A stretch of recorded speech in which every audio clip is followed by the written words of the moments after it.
Salut la compagnie, c'est Jules Melon, et aujourd'hui dans un Pro Ciné Critique, après 2 vidéos pas terribles en mode surzoom, comme ça, c'était assez moche, mais bon, j'ai un nouvel appareil numérique, donc je fais des nouveaux réglages, etc., et je tâtonne un petit peu.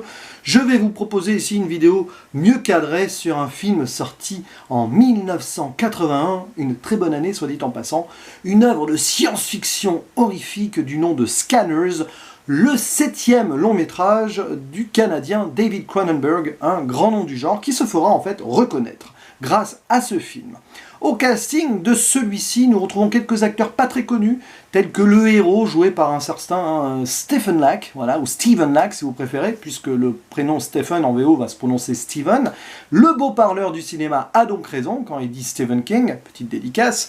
À ses côtés, nous avons Jennifer O'Neill, pas forcément reconnue non plus, et d'autres acteurs plus célèbres, tels que Patrick McGowan, connu à l'époque pour son rôle dans la série Le Prisonnier, et un certain Michael Ironside, qui lui aura sa réputation après dans des rôles de méchants, par exemple dans Total Recall de Verhoeven. Alors j'en parle ici parce que je pense qu'on peut mettre en parallèle Total Recall et Scanners, ce dernier étant probablement une inspiration de ce film. Bref, un film qui parle de médiums au pouvoir télékinésique et psychologique assez improbable, qu'on nomme donc les Scanners, qui sont contrôlés plus ou moins par une société qui s'appelle la CONSEC, qui cherche à les regrouper, à les gérer d'une manière ou d'une autre, voilà. Sauf qu'il y en a certains qui sont rebelles, qui en font qu'à leur tête. C'est pour cela que l'un des responsables de cette société, un docteur, donc joué par Patrick McGowan, recrute un jeune médium avec un grand potentiel qui s'appelle Cameron Vale, qui va donc devoir plus ou moins découvrir et infiltrer ces rebelles afin de les empêcher de nuire, tout simplement. Donc ça c'est vraiment le synopsis de base. Évidemment le film va être plus compliqué que prévu, on va se rendre compte que c'est pas forcément si machiavélique que ça, il n'y a pas forcément les bons scanners d'un côté ou les mauvais de l'autre, ou pas, enfin c'est compliqué. Bien sûr on va découvrir aussi les origines de ce pouvoir, je n'en dirai rien, puisque c'est une des révélations finales. Et en fait ce Scanners est vraiment une véritable porte d'entrée sur le style Cronenberg. C'est un film scientifico-humain, voilà, qui est froid et cynique, j'allais dire. Oui, cynique, mais surtout clinique. Voilà, les deux d'ailleurs peuvent être utilisés finalement, parce que le film c'est ça. Ce qui veut dire que les thématiques abordées sont super passionnantes, à la limite de la philosophie. C'est un questionnement sur l'humain et sur la science, l'utilisation de la science par l'humain et la déshumanisation à cause de celle-ci. Voilà, des thématiques qu'on verra dans plein d'autres films par la suite, évidemment. Et de l'autre côté, forcément, l'histoire et la narration, là, j'ai pas trop accroché.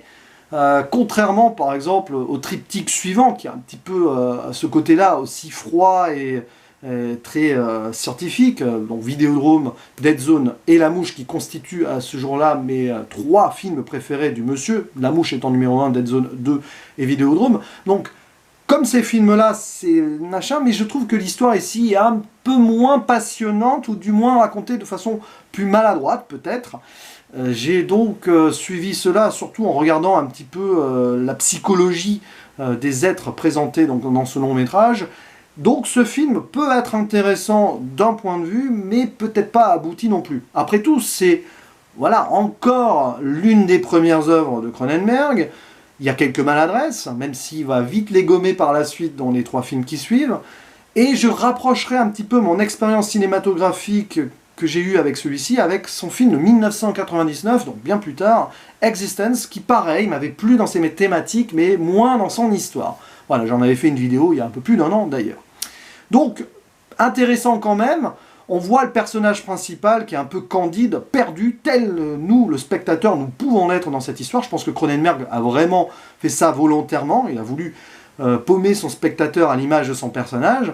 Et donc on découvre avec lui un univers assez complexe, fait de ces médiums qui ont des capacités improbables, jusqu'à pouvoir tuer des gens. D'ailleurs, il y a une scène au début qui est devenue mythique avec le temps, où on voit un homme avec une moustache qui se voit sa tête exploser à cause des pouvoirs d'un scanner, ou des scanners, bref, je sais plus trop combien ils sont là-dessus. Bon, en tout cas, moi je me suis surtout souvenu de cette boum comme ça, et c'est devenu un gif célèbre, limite un mème. Voilà. Donc oui, c'est en cela une sorte de film mind-blowing, comme on dit, qui va pas te laisser, on va dire, insensible, mais sur l'histoire, j'avoue qu'en fait c'est très secondaire quand on y pense au final. Donc oui, il y a des scènes cultes hein, quand même, donc il y a ça, mais aussi des moments de fusillade assez intenses qui rappellent un peu le cinéma de John Carpenter aussi, c'est l'époque, hein. Je pense que les deux ont croisé leur carrière d'une manière ou d'une autre en s'auto-inspirant l'un l'autre, voilà, plus ou moins directement. Et puis à la fin, évidemment, en mode balade mentale, dont je ne vais rien révéler, mais c'est entre ridicule et culte extraordinaire en fait. C'est vraiment le cul entre deux chaises à l'image de ce film. Je crois qu'elle a été parodiée cette scène par South Park notamment, et donc ça aussi c'est rentré, on va dire, dans la culture populaire. Film passionnant donc, avec des personnages qui sont cool, mais qui auraient pu être plus approfondis, notamment donc celui de Jennifer O'Neill. Patrick McGowan, donc ce docteur, voilà, plus on avance dans le film, plus on découvre que c'est peut-être pas forcément un gars aussi bienveillant qu'on le croirait. L'évolution du personnage principal est intéressante aussi. Puis il y a ce méchant, donc joué par Michael Ironside, qu'on ne voit pas suffisamment à mon goût, mais bon, il y a un build-up autour qui fait que forcément, on va pas le voir à toutes les 5 minutes non plus. Et bon, Michael Ironside, il est à fond, quoi.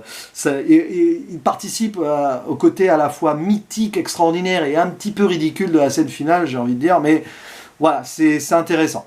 Donc c'est un film qui est passionnant quand on le voit avec du recul et quand surtout on le replace dans son contexte. 1981, Cronenberg n'avait pas encore le budget nécessaire, il n'était pas reconnu par Hollywood pour cela, et il s'en sort très bien dans les effets spéciaux, c'est vraiment super bien fichu là-dessus.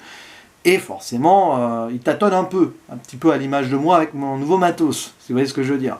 On est dans le méta ultime là. Donc film intéressant quand on le voit donc en se disant que oui, il date de 1981, et quand on a en tête ce qu'il va faire ensuite. Donc œuvre importante pour bien comprendre Cronenberg. À date, pas ma préférée donc, mais peut-être qu'en le revoyant plus tard et en voyant d'autres films entre-temps, je remonterai un petit peu mon évaluation à son sujet. Ce n'est après tout qu'un premier visionnage, il faut toujours s'en méfier de ceci. Voilà, c'est tout ce que j'avais à dire finalement sur Scanners. Je vous souhaite un bon visionnage si vous comptez le voir ou le revoir bientôt. Et attention, que votre esprit reste voilà, dans votre cerveau, que ça ne parte pas dans tous les sens et que ça ne gicle pas sur les murs, hein, si vous voyez ce que je veux dire. Ok, j'ai peut-être un peu loin là. Je vous dis donc à la prochaine. Ciao.